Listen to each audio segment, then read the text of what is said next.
অষ্টম শ্রেণীর শিক্ষার্থী বন্ধুরা, নিশ্চয়ই বাড়িতে সকলে নিরাপদে এবং সুস্থ আছো। যশোর জেলা স্কুলের অনলাইন ক্লাসে আমি তোমাদেরকে স্বাগত জানাচ্ছি।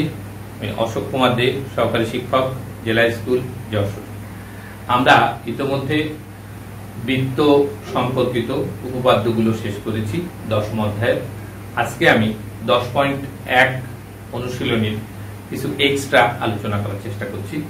প্রথমে তোমরা বোর্ডের দিকে খেয়াল করো। আমাদের প্রথম সমস্যা 10.1 অনুশীলনীর 4 নম্বর সমস্যা।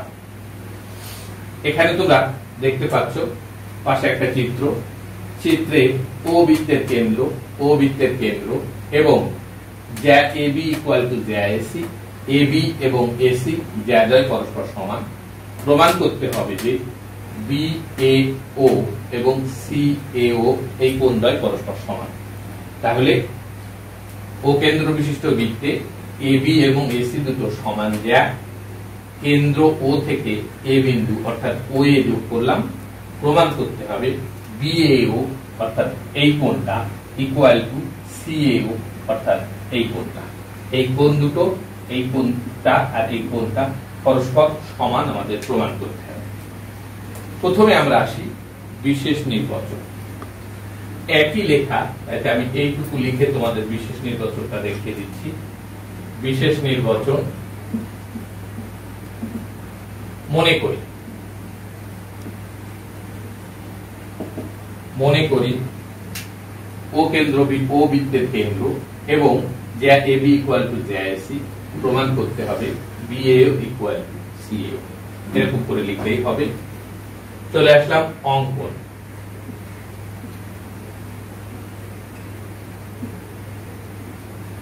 অঙ্কনে আমরা ওবি এবং ওসি এই দুটো যোগ করব। ওবি এবং ওসি এই দুটো আমরা যোগ করছি। খেয়াল করো, ওবি এবং ওসি আমরা যোগ করলাম, আর ওএ আমরা বিশেষ নির্বাচনে আগেই যোগ করে রেখেছি। তাহলে আমি লিখে দিই ও কমা বি এবং কমা সি অর্থাৎ ও বি বিন্দু এবং ও সি বিন্দু যোগ করি। চলে আসলাম প্রমাণ। এখানে দুটো ত্রিভুজ ওএবি এবং ওএসি। তাই লিখলাম ত্রিভুজ ওএবি এবং ত্রিভুজ ওএসি এর মধ্যে ওএবি এবং ওএসি ত্রিভুজের মধ্যে আমাদের দেওয়া আছে যে এবি ইকুয়াল টু এসি। তাই এবি ইকুয়াল টু এসি এটা আমরা লিখব দেওয়া আছে বা কল্পনা। OA equal to OA. কেন? এটা উভয় ত্রিভুজের সাধারণ বাহু। উভয় ত্রিভুজের সাধারণ বাহু এবং ওবি ইকুয়াল টু ওসি। কেন? একই বৃত্তের ব্যাসার্ধ। একই বৃত্তের ব্যাসার্ধ বলে ওবি এবং ওসি পরস্পর সমান। শিক্ষার্থী বন্ধুরা খেয়াল করো, ওএবি এবং ওএসি এই দুটো ত্রিভুজের মধ্যে আমরা লিখছি এবি বাহু ইকুয়াল টু এসি বাহু। আমাদের উদ্দীপকে দেওয়া আছে ওএ উভয় ত্রিভুজের সাধারণ বাহু আর ওবি ইকুয়াল টু ওসি উভয় একই বৃত্তের ব্যাসার্ধ বলে সমান। তাহলে একটা ত্রিভুজের 3 বাহু অপর একটা ত্রিভুজের 3 বাহু সমান হলে আমরা জানি ত্রিভুজদ্বয় সর্বসম। তাহলে আমরা লিখতে পারি অতএব ত্রিভুজ ওএবি সর্বসম ত্রিভুজ ওএসি। আর দুটো ত্রিভুজ যদি সর্বসম হয় আমরা জানি এই ত্রিভুজের 3 কোণ ওই ত্রিভুজের 3 কোণের সমান হয়, এই ত্রিভুজের 3 বাহু ওই ত্রিভুজের 3 বাহু সমান হয়। তাহলে আমরা লিখতে পারি অতএব বিএও কোণ ইকুয়াল টু সিএও কোণ। শিক্ষার্থী বন্ধুরা, তাহলে আমরা যা প্রমাণ করতে যাচ্ছিলাম সেটা প্রমাণ হয়ে গেছে। কি করলাম আমি সংক্ষেপে আরেকটু বলি। আমাদের ও কেন্দ্র বিশিষ্ট বৃত্তে এবি এবং এসি দেয়া দুটো পরস্পর সমান। ও থেকে কেন্দ্র ও থেকে এ বিন্দু ও এ যোগ করলাম, প্রমাণ করতে হবে বিএও ইকুয়াল টু সিএও। অঙ্কনে যে আমরা ওবি এবং ওসি যোগ করে দিলাম। এখন ত্রিভুজ ওএবি এবং ত্রিভুজ ওএসি এই দুটো ত্রিভুজের মধ্যে প্রথমে লিখেছি AB equal to AC, AB equal to AC আমাদের দেওয়া আছে। আচ্ছা, ওএ ইকুয়াল টু ওএ উভয় ত্রিভুজের সাধারণ বাহু, ওবি ইকুয়াল টু ওসি কেন? একই বৃত্তের ব্যাসার্ধ বলি পরস্পর সমান। তাহলে এই ত্রিভুজের তিন বাহু এই ত্রিভুজের তিন বাহু সমান, সুতরাং ত্রিভুজদ্বয় পরস্পর সর্বসম। আর দুটো ত্রিভুজ যদি সর্বসম হয় আমরা জানি এই ত্রিভুজের তিন কোণ ওই ত্রিভুজের তিন কোণের সমান হয়, তিন বাহু সমান হয়। সুতরাং আমরা লিখতে পারি বিএও এই কোণটা ইকুয়াল টু সিএও এই কোণটা। তার মানে আমাদের প্রমাণ সম্পন্ন হয়। শিক্ষার্থী বন্ধুরা, আমরা আমাদের পরবর্তী সমস্যায় যাচ্ছি, বোর্ডের দিকে খেয়াল করো। ঠিক আছে শিক্ষার্থী বন্ধুরা, খেয়াল করো, আমাদের পরবর্তী সমস্যা হচ্ছে একই 10.1 অনুশীলনের 6 নম্বর সমস্যা।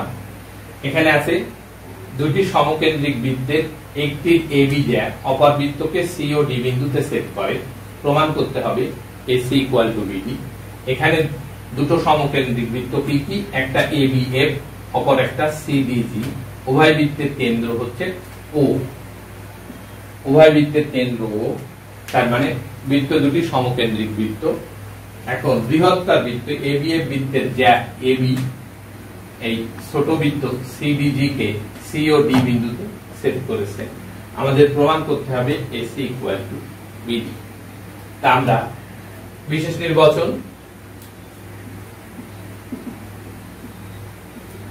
নির্বাচন কিভাবে লিখব?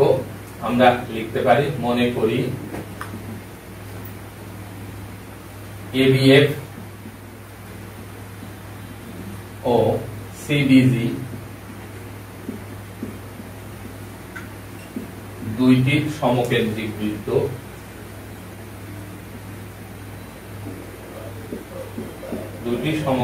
বৃত্ত। এবিএফ বৃত্তের এবি দেয়া সিডিজি বৃত্তকে সিও ডি বিন্দুতে ছেদ করে, প্রমাণ করতে হবে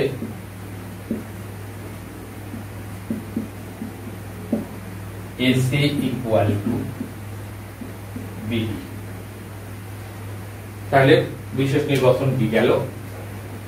এবিএফ এবং সিডিজি উভয় সমকেন্দ্রিক বৃত্ত, ও বৃত্তের কেন্দ্র। এবিএফ বৃত্তের এবি দেয়া সিডিজি বৃত্তকে সি ও ডি বিন্দুতে ছেদ করে, প্রমাণ করতে হবে এসি ইকুয়াল টু বিডি।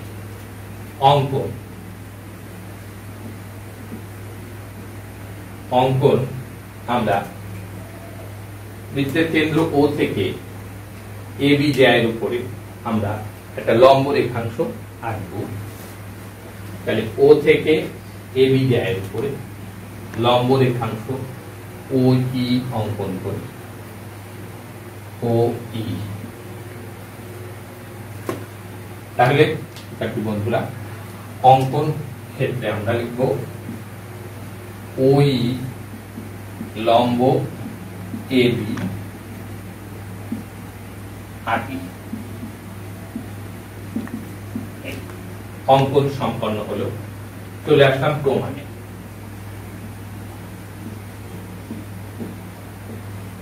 দেখো,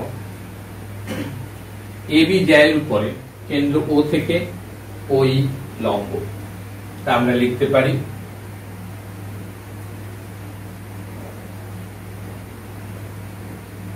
ও বৃত্তের কেন্দ্র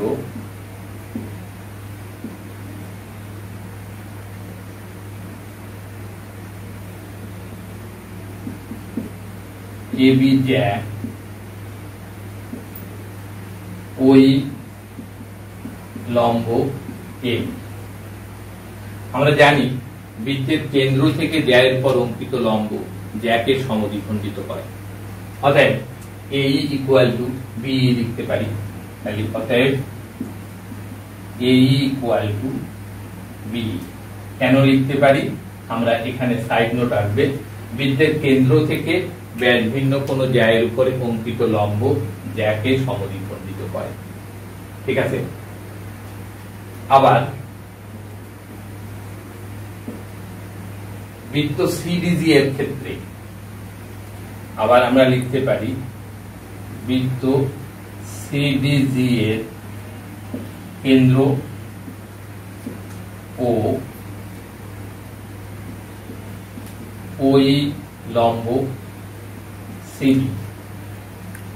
অতএব আমরা লিখতে পারি C equal to B।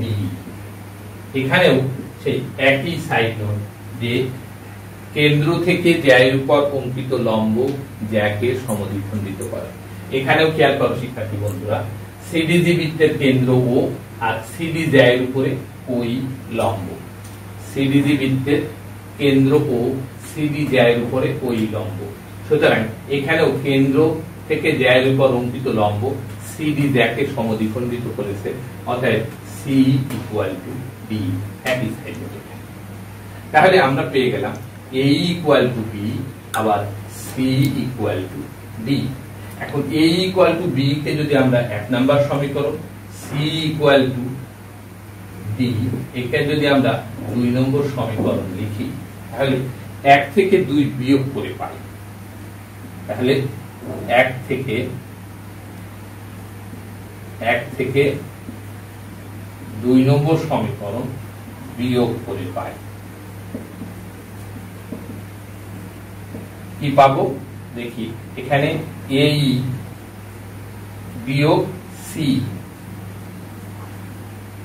Equal to এ পাশে ছিল B বিয়োগ D। তাহলে AE থেকে C খেয়াল করো শিক্ষার্থী বন্ধুরা, AE থেকে C বাদ দিলাম, থাকবে কি? থাকবে AC। তাহলে এ পাশে লিখতে পারি বা AC। আবার এ পাশে BE থেকে যদি D বাদ দিই থাকবে এইটুকু BD। AC equal to BD। তাহলে শিক্ষার্থী বন্ধুরা আমাদের যে প্রমাণ দরকার ছিল AC ইকুয়াল টু BD আমরা সেটা পেয়ে গিয়েছি। তাহলে আমরা আরেকবার একটু রিভিশন দেই যে কিভাবে আমরা প্রমাণটা করলাম। শিক্ষার্থী বন্ধুরা খেয়াল করো, আমাদের সমস্যাটা ছিল 6 নম্বর 10.1 অনুশীলনের। কি ছিল? দুইটি সমকেন্দ্রিক বৃত্তের একটির AB জ্যা অপর বৃত্তকে C ও D বিন্দুতে ছেদ করেছে। প্রমাণ করতে হবে AC ইকুয়াল টু BD। আমরা এখানে খেয়াল করো শিক্ষার্থী বন্ধুরা, আমরা কি করলাম? প্রথমে বিশেষ নির্বাচনে লিখলাম, মনে করি ABF ও CDG দুটি সমকেন্দ্রিক বৃত্ত। ABF এবং CDG দুটি সমকেন্দ্রিক বৃত্ত, তার মানে উভয় বৃত্তের কেন্দ্র হচ্ছে O। ABF অর্থাৎ বড় বৃত্তের AB জ্যা ছোট বৃত্ত CDG বৃত্তকে C ও D বিন্দুতে ছেদ করে। C ও D বিন্দু প্রমাণ করতে হবে AC ইকুয়াল টু BD। এখন আমরা কিভাবে প্রমাণ করব? প্রথমে চলে আসলাম অঙ্কন। অঙ্কনের ক্ষেত্রে আমরা লিখেছি কেন্দ্র O থেকে AB জ্যায়ের উপরে ওই লম্ব অঙ্কন করি, অর্থাৎ ওই লম্ব AB আঁকি। এখন প্রমাণে যে কি করলাম, ও বৃত্তের কেন্দ্র আমরা একটু লিখে দিতে পারি, ও হচ্ছে ABF বৃত্তের কেন্দ্র। ও এখানে সংক্ষেপে লিখে দিতে পারি ABF বৃত্তের কেন্দ্র আর AB জ্যা। তাহলে কেন্দ্র O থেকে AB জ্যায়ের উপরে ওই লম্ব অঙ্কন করেছে, ওই লম্ব AB। আমরা জানি কেন্দ্র থেকে জ্যায়ের উপর অঙ্কিত লম্ব জ্যাকে সমদ্বিখণ্ডিত করে। অতএব AE ইকুয়াল টু B আমরা লিখে ফেলেছি। ঠিক একইভাবে CDG বৃত্তের কেন্দ্র ও CD জ্যা, কেন্দ্র O থেকে CD এর উপরে C লম্ব। সুতরাং আমরা লিখতে পারি C ইকুয়াল টু B। একই সাইড নোট, কেন্দ্র থেকে জ্যায়ের উপর অঙ্কিত লম্ব জ্যাকে সমদ্বিখণ্ডিত করে। এখন আমরা দেখলাম 1 থেকে 2 যদি বিয়োগ করি, অর্থাৎ এই থেকে সি এবং বি থেকে ডি যদি বিয়োগ করি, এই পাশে থাকে এসি, ও পাশে থাকে বিডি, তার মানে এসি ইকুয়াল টু বিডি আমাদের প্রমাণ হয়ে গেল। শিক্ষার্থী বন্ধুরা, তাহলে আমরা আজকে 10.1 অনুশীলনীর দুটো সমস্যার সমাধান করলাম। তোমরা ঠিক একইভাবে আমি তোমাদের একটা বাড়ির কাজ দিব, এখন তোমরা সেই বাড়ির কাজটা ঠিক আমি যেভাবে করেছি এই দুটো ঠিক সেইভাবে সমাধানের চেষ্টা করবে। ঠিক আছে শিক্ষার্থী বন্ধুরা, বোর্ডের দিকে তাকাও। ঠিক আছে, বোর্ডের দিকে খেয়াল করো। এখানে আমি একটা বাড়ির কাজ লিখেছি। কোন বৃত্ত একটি সমকোণী ত্রিভুজের শীর্ষবিন্দুগুলো দিয়ে যায়, দেখাও যে কেন্দ্র ও ত্রিভুজের মধ্যবিন্দু। ঠিক আমি যেভাবে দুটো সমস্যার সমাধান করেছি ঠিক একইভাবে তোমরা এই সমস্যাটার সমাধান সুন্দরভাবে বাড়িতে করার চেষ্টা করবে। ঠিক আছে শিক্ষার্থী বন্ধুরা, আমরা মোটামুটি উপপাদ্য অনুশীলনীর 10.1 প্রথম দুটো আমরা সমস্যা সমাধান করলাম, একই সাথে তোমাদের আরেকটা বাড়ির কাজ দিয়েছি। তার মানে 10.1 অনুশীলনী শেষ হলো। আগামী দিন আমরা 10.2 করার চেষ্টা করব। এত সময় আমার সাথে থাকার জন্য তোমাদেরকে ধন্যবাদ জানাচ্ছি এবং তোমাদের সার্বিক সুস্থতা কামনা করে আজকের মতো বিদায় নিচ্ছি। ধন্যবাদ সবাইকে।